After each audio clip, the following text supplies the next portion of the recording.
안녕하십니까? 제가 의료원을 떠난 지 4년 남짓 된 것 같습니다. 오늘 나오신 분들 면면을 보니까 낯선 분들이 별로 없는 걸 보면 참 여러분들 충성스럽게 여전히 수고하고 있구나 하는 것을 느끼게 됩니다. 올해 8월 말이면 정년을 하게 됩니다. 정년을 앞둔 저를 어린이병원이 주관하는 교직원 수요 예배에 설교자로 초청을 해주셔서 참 감사합니다. 하나님의 은총과 도우심이 어린이병원을 비롯한 연세의료원의 모든 교직원과 기관 위에 언제나 함께하기를 축원합니다. 어린이병원 주간 예배를 준비하면서 두 가지 감사한 일이 떠올랐습니다. 첫째는 2015년 9월 아들을 결혼시킨 기념으로 어린이병원에 500만 원을 기부하고 기부자의 벽에 아들과 자부의 이름을 등록했던 것입니다. 최근에 기부자의 벽을 방문해 보니 기부자 벽의 시스템이 바뀌어서 아들과 자부의 이름 대신에 제 이름이 떠올랐습니다. 하여튼 어린이병원이 존재하는 한 저의 이름이라도 계속 남아있을 것을 생각하니까 흐뭇했습니다.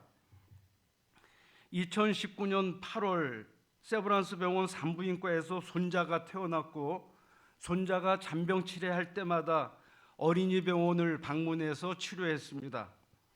지금 손자가 건강하고 행복하게 잘 성장하고 있어서 매우 감사할 따름입니다. 둘째는 필리핀 출신 외국인 노동자 부부의 아기 안젤리카가 작년 12월과 올해 4월에 수술을 받고 건강을 회복한 것입니다. 안젤리카는 작년 12월 8일 백병원에서 태어난 아기인데 심장에 문제가 있어서 세브란스 병원으로 전원했고 2번의 심장 수술을 받아야 했습니다. 외국인 이주 노동자들이 참석하는 서울 디아스포라 교회 담임 목사님이 저에게 전화를 하셔서 엄청난 병원비 관련 도움을 받을 수 있을지 문의해 왔습니다. 제가 할 수 있는 일이 없어서 세브란스 병원 사회 사업팀 선생님께 토스를 했는데 면밀히 검토한 후에 상당한 도움을 주었습니다. 아기는 건강을 회복했고 아기의 이주 노동자 부모들은 기적적인 치료를 해준 어린이병원과 엄청난 치료비의 감면을 도운 사회 사업팀에 큰 감사를 하고 있습니다. 우리 세브란스 병원이 하나님의 사랑으로 인류를 질병으로부터 자유롭게 한다라는 자신의 사명을 유감없이 실천한 사례라고 생각하니 얼마나 감사하고 또 자랑스러운지 모르겠습니다. 우리 연세대학교 20대 총장으로 취임하신 윤동섭 총장님께서는 연세다움을 수시로 강조하고 있습니다. 한국 최초의 대학인 연세대학교가 기독교 대학으로서의 자기 정체성을 계승하고 강화하며 발전시켜야 함을 과제로서 인식하고 있기 때문일 것입니다. 연세의료원에서 원목실장 겸 교목실장으로서 6년 6개월을 생활한 제가 볼 때 연세다움의 밑바탕에는 언제나 세브란스 다움이 존재했습니다. 제가 경험한 세브란스 구성원들의 특징은 기독교적인 자기 정체성이 분명하고 공동체에 대한 우선적인 관심과 더불어 헌신성이 탁월하기 때문입니다. 이는 정규직 교직원들은 물론이고 비정규직 직원들이나 용역업체 직원들까지 유사한 상황이라고 느끼고 있습니다. 제가 세브란스에서 이런 구성원들과 6년 6개월을 함께한 것이 얼마나 신나고 또 즐거웠는지 여러분들은 잘 모르실 것입니다. 이제는 제가 연세의료원의 보직을 감당하면서 경험했던 세 가지 이야기를 나누고 싶습니다. 하나는 세브란스 직원 수양회를 새로운 컨셉으로 11번 개최했던 것입니다. 이전의 직원 수양회는 교육 프로그램의 성격과 과제 수행의 성격이 강해서 직원들이 참석하기를 회피했다고 합니다. 저는 아카데미 팀장과 조직문화팀장, 노조 위원장 등을 원목실장실에 초대해서 직원들의 힐링과 충전에 비중을 둔 직원 수양회를 제안했습니다. 기독교적인 정체성의 확인과 공동체성의 강화는 부수적인 목표였습니다. 봄과 가을 각각 120명에서 150명의 직원을 초청해 2박 3일의 직원 수양회를 개최했는데 참가자들의 만족도는 95점에서 98점을 차지했습니다. 참가했던 두 분의 소감이 특별히 생각납니다. 미화 여사 한 분은 저에게 다가와서 눈물을 글썽이면서 인생 처음으로 인간다운 최고의 대접을 받게 해주셔서 고맙습니다. 이렇게 인사하셨습니다. 정년 은퇴를 바로 앞둔 어느 팀장께서는 교직원 수양회에서 세브란스인으로서의 자긍심을 느낄 수 있었습니다. 세브란스에서 30여 년 생활하는 동안 최고의 행사였습니다. 이렇게 말했습니다. 코로나 시대가 도래하면서 교직원 수양회가 중단되었는데 속히 재개될 수 있길 바라는 마음 간절합니다. 다른 하나는 연세의료원 생명의료윤리 포럼을 만들어서 운영한 것입니다. 어느 날 교수회의의 시작 기도를 위해서 강남 세브란스 병원에 방문했고 회의가 끝난 후 강남 세브란스 교수님들과 저녁 식사를 함께 하게 되었습니다. 마취과의 한 교수님이 저에게 오셔서 약간은 혀가 꼬부라진 목소리로 이렇게 말씀하셨습니다. 실장님, 우리 세브란스 병원에 치료에 어떤 기준이 있는 것입니까? 우리가 기독교 병원이라고 말하지만 임상 교수들이 기독교적인 정체성에 근거해서 치료하고 있는 것은 아닌 것 같습니다. 교수마다 치료하는 기준이 다른데 이래도 되는 것 맞습니까? 그 교수님의 말씀을 듣는 순간 제 머리에 쿵 하는 그런 느낌을 받았습니다. 마치 제가 해야 할 일을 제대로 감당하지 못해서 이런 상황이 벌어지고 있다라는 자책이 따랐습니다. 다음 날 아침에 평상시 신뢰하던 의료선교센터 소장 안신기 교수님과 의료윤리를 전공한 이일학 교수님을 만났습니다. 저 역시도 기독교 윤리학을 전공하고 있는 학자입니다. 이렇게 세 사람이 모여서 만든 것이 연세의료원 생명의료윤리 포럼이었습니다. 우리는 학기 중 4번, 1년에 8번의 포럼을 개최했고 내부 교수님들과 실무자들 중심으로 때로는 외부 전문가를 모시기도 했습니다. 매번 30명 내외의 교직원들이 참석해서 강연을 들었고 진지하게 토론하며 우리의 생각을 모았습니다. 이렇게 포럼을 4년간 운영하고 결과물을 모아서 출판한 것이 생명윤리의료포럼, 의학, 법학, 신학의 대화라는 제목의 책이었습니다. 이 책이 연세의료원 임상 치료의 기준일 수는 없겠지만 의료 행위의 기준을 잡으려는 나름대로의 몸부림은 계속 이어져야 할 것이라고 생각합니다. 마지막 또 하나는 제가 보직을 마감하며 세브란스 감동이야기라는 저서를 출판한 것입니다. 저는 연세의료원에 있으면서 감동적인 사건들을 적지 않게 경험했고 또 감동적인 이야기들을 적지 않게 들었습니다. 저 혼자 경험하고 저 혼자 듣기에는 너무나 소중한 것들이라서 구성원들과 공유하고 싶었습니다.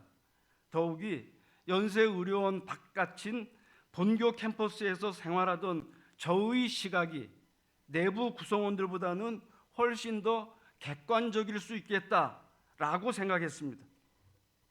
그래서 20여 개의 항목으로 내용을 정리한 후 제1장에서는 세브란스의 정체성에서 오는 감동을 다루었고, 제2장에서는 돌봄의 과정에서 오는 감동을 다루었으며, 제3장에서는 나눔의 과정에서 오는 감동을 다루었습니다. 그리고 제4장에서는 섬김의 과정에서 오는 감동을 다루었습니다. 우리 세브란스는 기독교적인 정체성을 지켜내고자 노력하는 가운데 많은 감동을 연출했고, 환자들을 지극정성으로 돌보는 가운데 감동을 연출했고 지금도 연출하고 있습니다. 자기 재물과 재능을 기꺼이 나누는 가운데 감동을 연출했고, 국내의 어려운 환자들과 의료기관을 사랑으로 섬기는 가운데 감동을 연출해 왔습니다. 저는 세브란스의 모든 구성원이 세브란스에서 일하면서 스스로 감동의 이야기를 만들어내는 그런 주인공이 되기를 소망했습니다. 책이 출판된 후 저의 소망을 아신 당시 윤동섭 의료원장님께서 세브란스 감동 이야기 책 14,000권을 주문하셔서 전체 교직원들과 나누셨습니다. 그 일은 지금도 저에게 또 다른 감동으로 남아 있습니다. 저는 이보다 좋은 책이 출판되기 전까지는 신임 교직원들에게 이 책이 지속적으로 나눠지기를 기대하고 있습니다. 드디어 정년을 앞둔 제가 세브란스 병원과 연세의료원에 바라는 것이 세 가지가 있습니다. 제가 원목실장 겸 교목실장으로 보직을 감당하면서 실행하고자 했지만 이루지 못한 것들입니다. 그러나 이루면은 참 좋겠다 하는 것들입니다. 첫째는 연세의료원의 모든 기관이 자신이 창출한 순수익에서 10분의 1에 11조를 떼어 국내의 환자나 제3세계 가난한 병원 또는 어려운 국가의 의과대학 등을 지원하는 데 사용하자는 것입니다. 우리 한국의 기독교인들은 대개 자신의 한 달 수입에서 10분의 1을 11조라는 명목으로 교회에 헌금합니다. 적지 않은 금액이죠. 그렇지만 이것은 하나님에 대한 자신의 신심을 드러내는 행위이기도 합니다. 구약 성경에서 11조는 인간의 생명과 삶의 주인이 하나님에게서 비롯됨을 고백하는 상징적인 행위라고 할 수 있겠습니다. 11조의 사용처는 제사를 담당하는 레위지파 제사장들의 생계를 지원하는 것이 일부였고, 고아와 과부, 나그네를 위한 사회적 구제가 큰 비중을 차지했습니다. 우리 세브란스 병원은 재중원 이래로 가난한 환자들을 무료로 치료해온 전통이 있습니다. 세브란스 의학교 1회 졸업생인 박세양 선생이 북간도에서 구세병원을 운영할 때 환자들 중 3분의 1은 무료 환자였습니다. 개원 이래로 우리 세브란스 병원과 연세의료원은 많은 기부자와 국내외 교회, 기관들의 사랑의 지원으로 유지되어 왔고 지금도 유지되고 있습니다. 이제는 그 사랑의 빚을 갚아야 합니다. 최근 연세안병원이 중입자 센터를 설치했습니다. 비용이 너무 비싸서 가난한 환자들이 치료받기란 쉽지가 않습니다. 저는 금기창 의료원장님, 이강영 세브란스 병원장님, 최진섭 암병원장님 등 관계자들이 11조를 결단하셔서 중입자 센터에서 치료하는 환자 10명 중에 가난한 환자 1명 정도는 무료로 치료하면 참 좋겠다, 이런 말씀을 드리고 싶습니다. 둘째는 세브란스가 노사 공동 결정권을 실행하자는 것입니다. 우리 연세의료원과 세브란스 병원은 모두 사립기관이지만 주인이 따로 있지 않습니다. 주인이 없지만 공동체에 대한 헌신성이 높은 기관으로 정평이 나 있는 것은 모든 구성원이 주인의식을 갖고 성실하게 일하고 있기 때문입니다. 법적으로 노사 공동결정권이란 노동자가 경영진과 동등한 수준에서 의사결정에 참여하는 제도를 말합니다. 경영의 민주화를 통해서 노사 갈등을 예방하고 장기적인 발전을 도모하는 장점이 매우 큰 제도라고 말할 수 있겠습니다.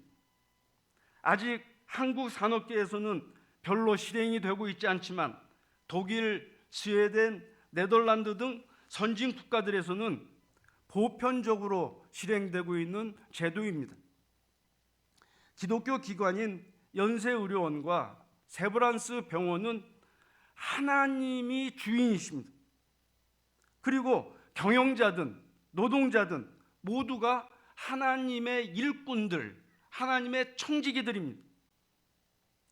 선진국들의 경우 노동자들이 3분의 1에서 2분의 1의 의결권을 갖고 있는데 서로 신뢰하며 효율적으로 운영되고 있다고 말합니다. 이제 우리 연세의료원과 세브란스 병원에서는 노조 측에 5분의 1의 의결권이라도 우선 배분하고 시험적으로 운영해 보면 좋지 않을까 그런 생각을 하고 있습니다. 마지막 셋째는 장애인 의무 고용의 비율을 충족시키자는 것입니다. 한국 장애인 의무 고용 제도를 보면 50인 이상 민간 사업장의 의무 고용률은 3.1%입니다. 미충족 시에는 월 최저임금을 기준으로 1인당 2,371만 2천 원의 페널티를 내야 합니다. 3년 연속으로 미충족할 경우는 부가금 10에서 30%가 추가로 징수됩니다.